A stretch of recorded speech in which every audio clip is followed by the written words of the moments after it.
Hello friends, இனி நம்ம எதை பற்றி பார்க்க போகிறோன்னா ஆர்க்கோட அடுத்து உள்ள டூலை தான் நம்ம பற்றி பார்க்க போகிறோம். நம்ம ஆக்சுவலி ஆர்க் ஆப்ஷனில் வந்து இந்த ஒரு நாலு ஆப்ஷன் வந்து ஆல்ரெடி நம்ம பழைய வீடியோவில் பார்த்துட்டோம். இப்போ வந்து நம்ம அடுத்த ஒரு 3 ஆப்ஷனை பற்றி தான் நம்ம பார்க்க போகிறோம். நம்ம எப்பவும் போல் அந்த எக்ஸாம்பிள் காட்டுறதுக்கு வந்து நம்ம எப்போவுமே ஒரு ரெக்டாங்கிள் யூஸ் பண்ணி தான் அதை வந்து உங்களுக்கு புரிய வைக்கிறது ட்ரை பண்ணுவேன். ஆமாம், ஃபஸ்ட்டு ஒரு ரெக்டாங்கிள் போட்டுக்கலாம். ரேண்டமாக போட்டுட்டு நம்ம எப்பவும் போல் ஒரு ஆர்க்கிலோட நம்ம இதை பற்றி பார்க்க போகிறோன்னா இந்த ஆப்ஷனை பற்றி தான் பார்க்க போகிறோம். Start end angle. நம்ம எப்போவுமே இந்த மாதிரி மவுஸை வைக்கும்போதே ஒரு சாம்பிள் நமக்கு காமிச்சிடும். இதை நம்ம இது படித்தாலே ஓரளவு தெரிஞ்சிடும். நம்ம வந்து இப்படி தான் போகணும். ஃபஸ்ட்டு வந்து ஸ்டார்ட்டு, அப்புறம் வந்து எண்டு, ஆங்கிள். இந்த 3 ஃபஸ்ட்டு வந்து நம்ம ஸ்டார்ட் பாயிண்ட்டை செலக்ட் பண்ணணும், அப்புறம் எண்டு பாயிண்ட்டை, அப்புறம் வந்து நம்ம ஆங்கிளை வந்து நம்ம மவுஸ் வச்சு கிளிக் பண்ணிக்கலாம். இல்லை நம்ம ஆக்சுவல் வேல்யூ தெரியும் அப்படின்னா நம்ம வேல்யூ கொடுத்து பண்ணிக்கலாம். ஃபஸ்ட்டு வந்து ஆப்ஷனை நம்ம கிளிக் பண்ணிட்டோம், செலக்ட் பண்ணிட்டோம். அடுத்து வந்து நம்ம இப்போ ஸ்டார்ட் பாயிண்ட்டை கொடுக்குறோம், அடுத்து ஒரு எண்ட் பாயிண்ட்டை கொடுக்குறோம். இப்போ வந்து நமக்கு ரேடியஸு வந்துருச்சு.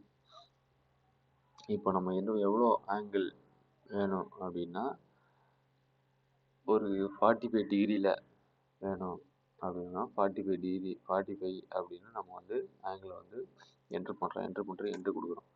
என்ட்ரு கொடுத்தப்போ நமக்கு ஆங்கிள் வந்து இப்போது கிடச்சிருச்சு. இப்போ நம்ம இது எப்படி வெரிஃபை பண்ணுறது அப்படின்னா ஜஸ்ட்டு இங்கே வந்து மெஷர்மெண்ட்டில் போயிட்டு நம்ம ஆங்குலர் செலக்ட் பண்ணிவிட்டு ஜஸ்ட்டு இதை வந்து கிளிக் பண்ணிவிட்டு ஃப்ரண்டில் இழுத்தாலே போதும். நமக்கு வந்து அது எவ்வளோ ஆங்கிள் இருக்குன்னா வந்துடும். இப்போ நம்ம 45 கொடுத்த மாதிரி நமக்கு 45 கிடச்சிருச்சு. இவ்வளோ தான் இந்த ஆங்கிள் ஆப்ஷனு. இதுக்கு அடுத்து வந்து ஸ்டார்ட்டு எண்டு டைரக்ஷனு.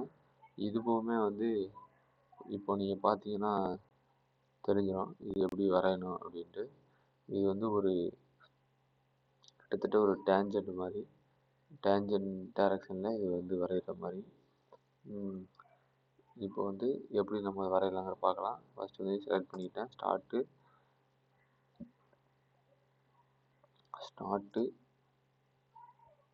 எண்டு. இப்போ வந்து நம்ம டைரக்ஷனை நம்ம செலக்ட் பண்ணணும். இன்கேஸ் ஏதோ ஒரு பாயிண்ட் இருக்குது, அந்த பாயிண்ட்டுக்கு ஏற்ற மாதிரி நம்ம ஸ்ட்ரெயிட்டாக வரையணும் அப்படின்னா நம்ம வந்து இந்த மாதிரி டைரக்ஷனை தான் நம்ம வந்து யூஸ் பண்ண முடியும். ஏன்னா அதோட மெஷர்மெண்ட் நமக்கு தெரியாது. ஸோ ஒரு பாயிண்ட் வச்சு தான் நம்ம ஒரு ஆர்க் வரையணும் அப்படின்னா இப்போ வந்து எந்த பாயிண்ட் நமக்கு வேணுமோ, இப்போ இந்த பாயிண்ட்டு ஸ்ட்ரெயிட்டாக வேணும் அப்படின்னா இப்போ இந்த பாயிண்ட்டை செலக்ட் பண்ணால் நமக்கு வந்து அந்த ஆர்க்கு கிடச்சிரும். அவ்வளோதான். இதுதான் இந்த ஆப்ஷனில் உள்ளது, ஸ்டார்ட் எண்டு டைரக்ஷனு.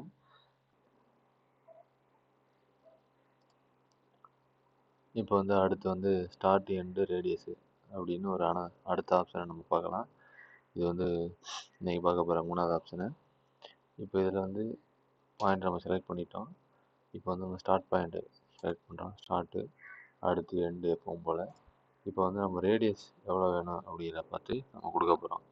இப்போ வந்து 50 அப்படின்னு கொடுத்து என்ட்ரு கொடுத்தோம் அப்படின்னா இப்போ நம்ம 50க்குள்ளே ரேடியஸு நம்ம கிடச்சிருச்சு. நம்ம டைமென்ஷன் வச்சு நம்ம செக் பண்ணி விட பார்த்துக்கலாம். இப்போ 50 ரேடியஸ் நமக்கு ஒரு ரேடியஸ் கிடச்சிருச்சு. இப்படி தான் இந்த 3 டூலையும் பயன்படுத்தலாம்.